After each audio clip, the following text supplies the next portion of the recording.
Are you stuck in the same old routine at work? Do you find yourself hitting a creative wall, unable to see beyond your current perspective? It's time to break free and unlock the power of fresh perspectives.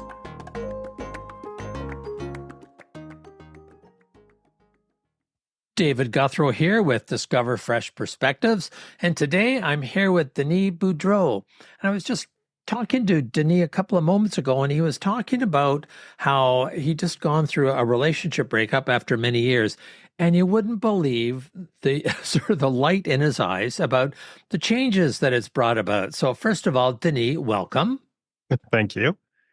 And Denis, maybe you could tell us. I mean, we don't really care about. I shouldn't say we care, but it doesn't matter what the reason for the breakup was. But you were starting to talk about how things have changed for you. So what's changed? What's lighting you up? It's funny the way that you presented. It's as if the whole thing was a good news. It wasn't really good news, of course. But it turned out to be a really good outcome. I guess that's what I was kind of getting into before we hit record. So I'm 52. I've been with the same partner for 27 years, and we separated in the summer of last year. Some folks know about it. Most people don't, because I'm not a very public person. So even more interesting for me to talk about this here with you today.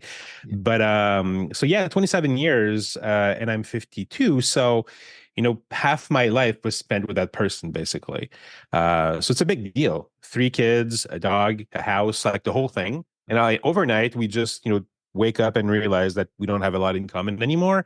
And we're probably better off just going our own ways.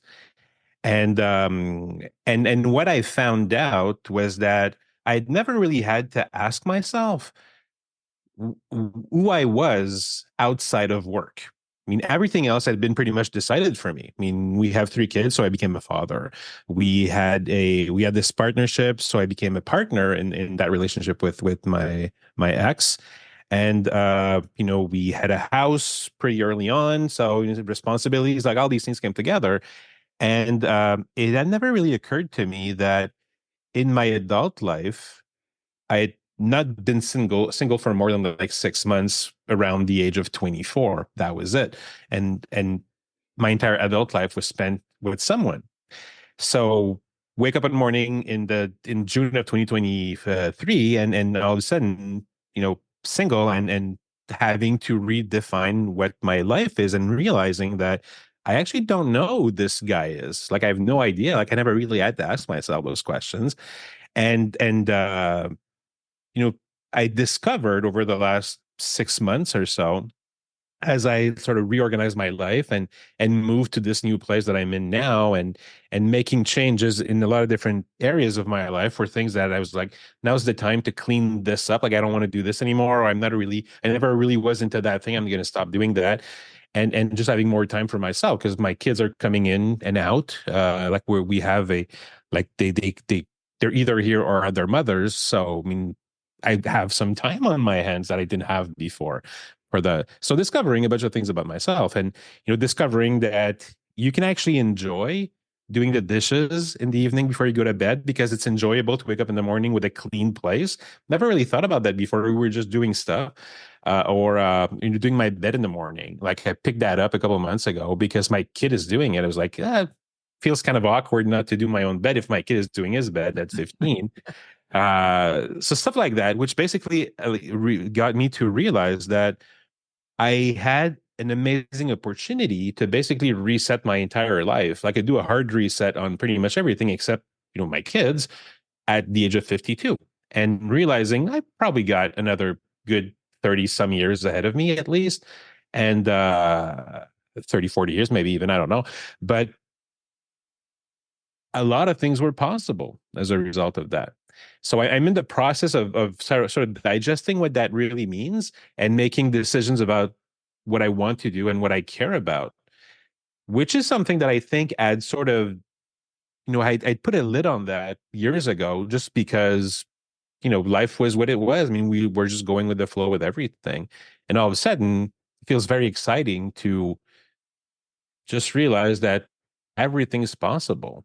like making changes with, my business, my clients, who I work with, how much I work with those folks, what I want to focus on, where I want to live eventually. Like all these things, all of a sudden, I get to choose what that's like. I mean, I've always wanted to, like, I've always envied older folks who like snowbirds going somewhere warm in the sun in the winter, because I hate shoveling and I hate winter in general. So it was always something that I wanted to do, but I always knew that my partner, she would never want to do that. So it was like little fantasy in my head, oh, we might do that one day. But now I know I'm going to do it. That this is something that I will be doing, because I don't, my goal is to never have to shovel again. So there's things like that that are happening, that are just new, that I didn't really expect or think about. So we're certainly not, just for those that are listening, not recommending a breakup to reinvent your life, but Right. these Good things, point. but these things happen. But let's dig into this just a little bit. Like what keeps us from doing those things earlier? Like what you've gone through, what some people would call, or I've heard described as a psychotectonic shift. Like it's a pretty big thing, right? Yeah. Yeah. But I think back to I was in a relationship one time. I never been. I'm still with my wife, by the way, just to be clear, in case Good. she Good happens for to be you. listening Good to for you. this. Not looking to change that, but when I was in the dating phase, I was going out with a woman, living with a woman, and when we broke up, it wasn't not nearly as much to unravel, but I would say within the first week that she was gone, I replaced light bulbs. I repaired broken legs on tables. I did all kinds of other things. And there was nothing from keeping me doing those at the time, like literally nothing. Mm. So not asking to be a counselor here, but if you were to speculate on, how can we get to the point that you're at now without having to go through such a major change? Or is it even possible? I think it's all about context. I mean, I'm very blessed in the sense that my ex-partner is a very intelligent woman, and she has our kids' interest at heart just as much as I do. So every single decision that we've made was for the betterment of our kids and that relationship. So it was all about what the kids would want. So, as an example, I chose to move close enough so that they could just walk from one place to another. So it's a 15-minute walk, which makes it very easy. We've organized everything around what was best for them for school and all these different things. So the I'm very blessed in the sense that we don't we didn't fight even once. I mean, we've agreed on everything. It was a very amicable way to separate, just making like realizing that this was it. I mean, it was time to do something else. So I don't know that I'm in a good place to counsel on things, other than if there was ever a like a textbook approach to breaking up with someone you've been with your after your life, the way we did it is probably how you want to do it. And it's not so much about what you feel, as well, in our case at least, as how our kids might feel, and making sure to protect that at all costs. And also, it's easier when the breakup is not because one of the people in the couple cheated or anything like that. I mean, we didn't backstab one another or anything like that. It was just a realization after COVID, and also arguably she had been sick for a couple years. So she came down with some pretty significant illness in 2019, neurological. We never really knew what that was, and it's not completely fixed yet. But she's much better today, and so our entire relationship revolved around that, and making changes in our lives so that she could get better. So we did that successfully, and then COVID hit, and like a lot of couples, basically we realized through COVID that our value systems were not exactly as aligned as we thought they were.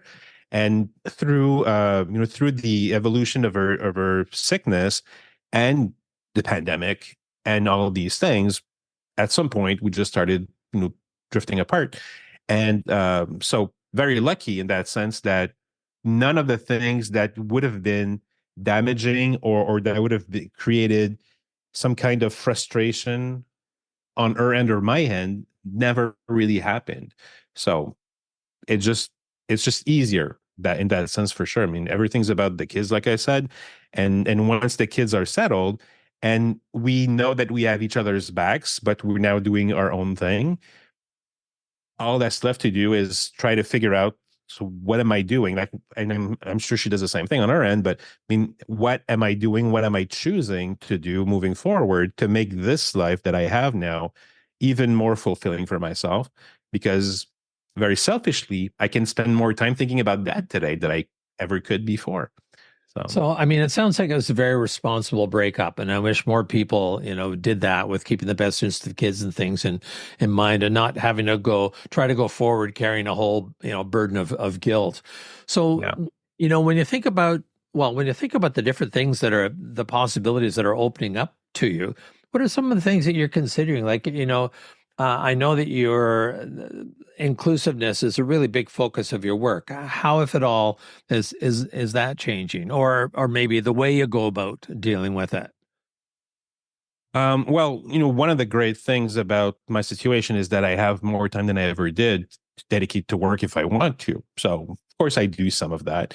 I was never really good at, work-life balance, and this has not helped my situation at all because I now have more bandwidth if I want to work late or on weekends or whatnot. So that's probably not a good thing, but it has the added benefit of allowing me to dive deeper into these different aspects. So a lot of my work revolves around helping organizations figure out how they're approaching diversity, equity, and inclusion, and how they're typically missing out on a particular aspect, which is disability, and helping them understand how many of their workforce actually identify as having disabilities and are struggling in their workplace because they're not accommodated or supported the way that they could be, and how that ultimately impacts the business, the growth, the innovation, and everything within that business, and the relationship with clients, because you don't have as many people internally who can understand what the expectations of those consumers are, and therefore you can't really communicate with them in a way that where they feel compelled to pay attention. So there, all these things are related. So I spend more time doing that. I started working on a second book because I can do stuff like that now. So I mean, it has these benefits for sure. But then from the perspective of work-life balance, I mean, what I should be doing is saying, okay, so I'm going to spend more time, you know, getting back in shape, like exercising or practicing music more, because I could do these things, but yet somehow I haven't really figured out a way to bring that back into my schedule yet. But I'm hopeful that things will sort of balance out, and I'll be able to do stuff like that. I mean, my ideal scenario is waking up in the morning early enough to be able to, write for maybe an hour or two, exercise for an hour, play music. And then by then it's like 10 a.m. And then I can start my day having accomplished a lot of really valuable things that would fill me or feed me. So that I feel like I've done good things for myself before I actually start doing good things for others.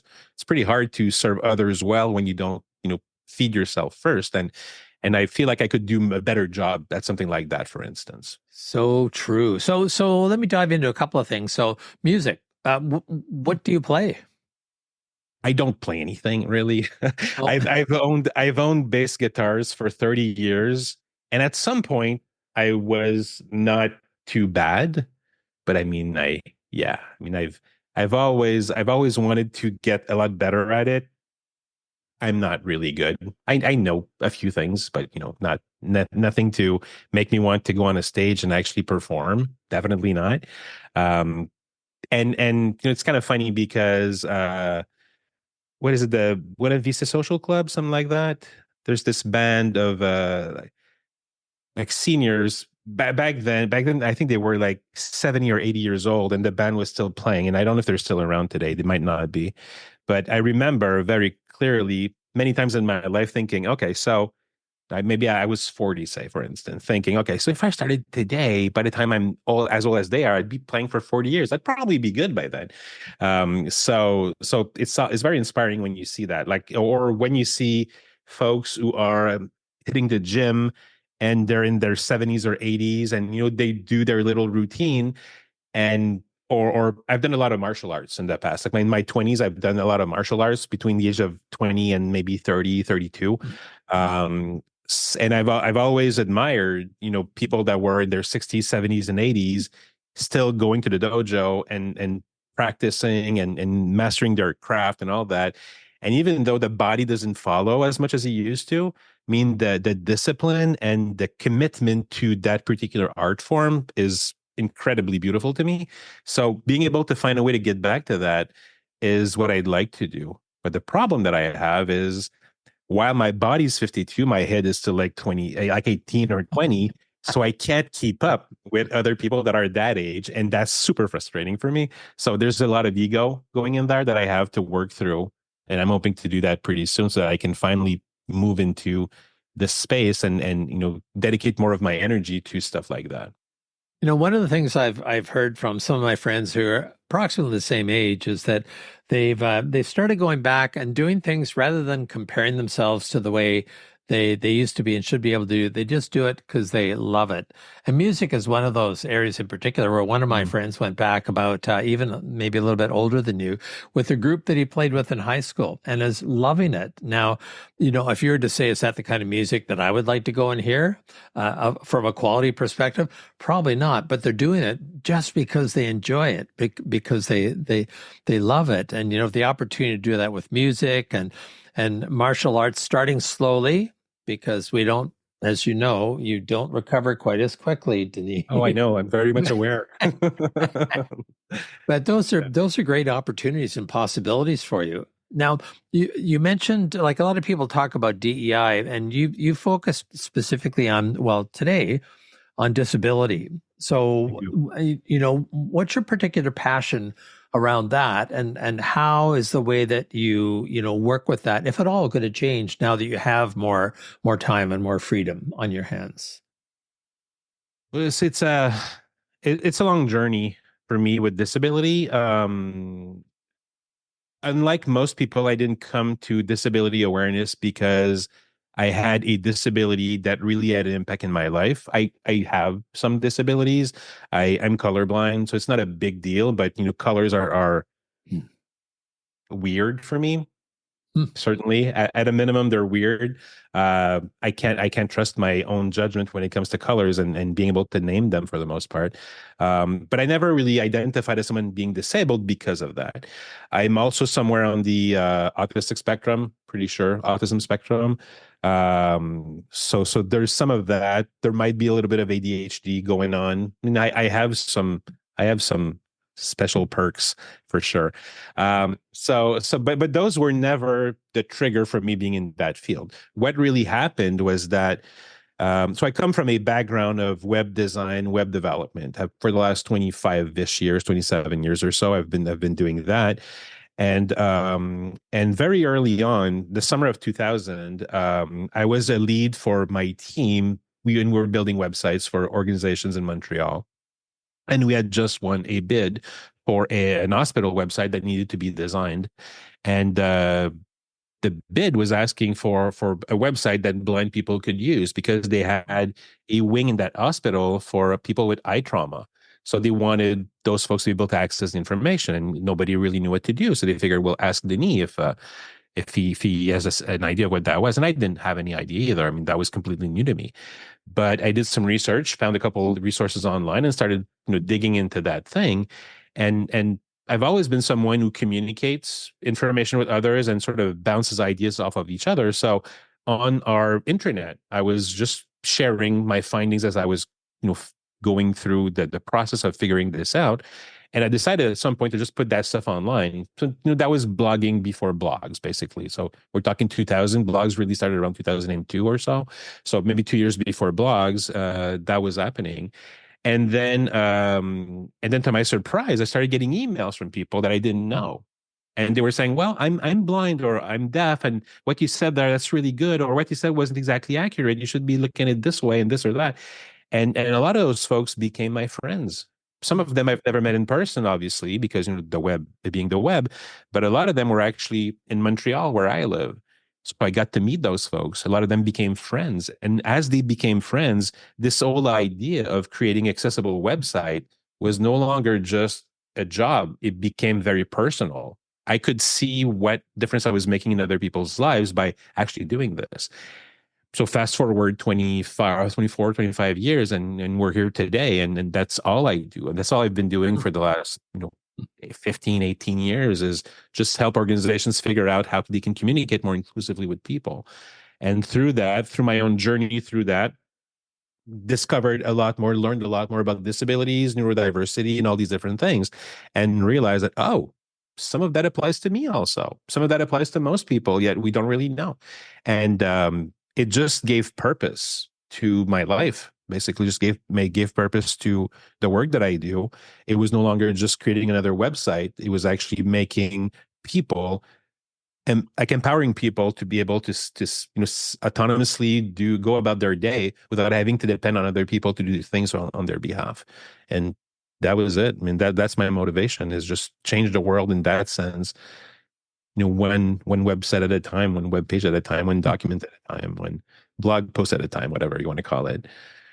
Well, isn't that great when it's more than just a job, right? Oh yeah. That it's a passion and you're changing people's lives. That's fabulous. It's very gratifying. I mean, regardless of the work, regardless of the frustrations of like hitting yourself against a wall because people don't get why they should care or things like that. It's a constant uphill battle of trying to convince people that, this is that's best. That's what's best, right thing to do, but also what's best for their business, really, because there's a huge business case behind this. But despite all of that, and despite the frustration of, people not getting it or their priorities being in other areas, every day I wake up every day knowing that I'm going to make some changes and some differences in some people's lives. And I go to bed every night feeling like I've done a little bit more of that. And so keeps me going. It's like fuel. It just keeps you going. So. Well, it sounds like you're in a pretty special spot, Denis, and it may not be unique, but I think it is special. And that's that you have an opportunity to look at your life and say, hey, now want to look at me and how do I want to be? And at the same time, you have this wonderful passion for making the world better for so many people. So I'm sure there's many listeners that are envious and wish they could be saying the same. And again, we're not recommending that you break up. No, don't do that. That was There's probably a way to like balance all of that so you don't have to break up from your partner. But I mean, when it happens, it doesn't have to be dramatic either. And I guess that's my message today here, is that some good things can come out of that. I wasn't necessarily expecting that at the beginning. I was a little lost in the first 2 months maybe or so. Mm-hmm. But then as you realize that actually, you know what, things are aligning and it's not dramatic and things are not falling apart, you can start to build at that point. And I've been building for like 4 or 5 months. So yeah, it's encouraging in that sense. Pretty good place now. I think maybe one of the thoughts for everyone to consider is, if you have the time to periodically look in the mirror and ask, who am I and who do I want to be? And just kind of step out of everything that's being done to periodically just mm-hmm. check in. Are you the kind of person that you want to be? Are you doing the kinds of things that you want to be? And you're there now, and it's wonderful. And I'd not done that for like 25 years. So that realization alone is staggering. But now that I've made it, it's a constant conversation. And everything is up for grabs. Everything is possible. Like, what do I want to do at this point? So yeah, I feel very lucky. Not everybody gets to do that kind of a reset in their 50s. Well, thank you very much for sharing that, Denis. And I've had the pleasure today of being with Denis Boudreau, who I've known for a few years, but keep getting to know him a little bit better each time in each conversation. And I really appreciate you taking out the time to be here today, Denis. And that we could do that. Yeah, thank you. And this is David Gouthro. Discover fresh perspectives, more fresh perspectives for you to consider. And let's see what happens next. See you then. Subscribe now, because on Fresh Perspectives, every episode is an opportunity to explore new horizons and redefine what's achievable.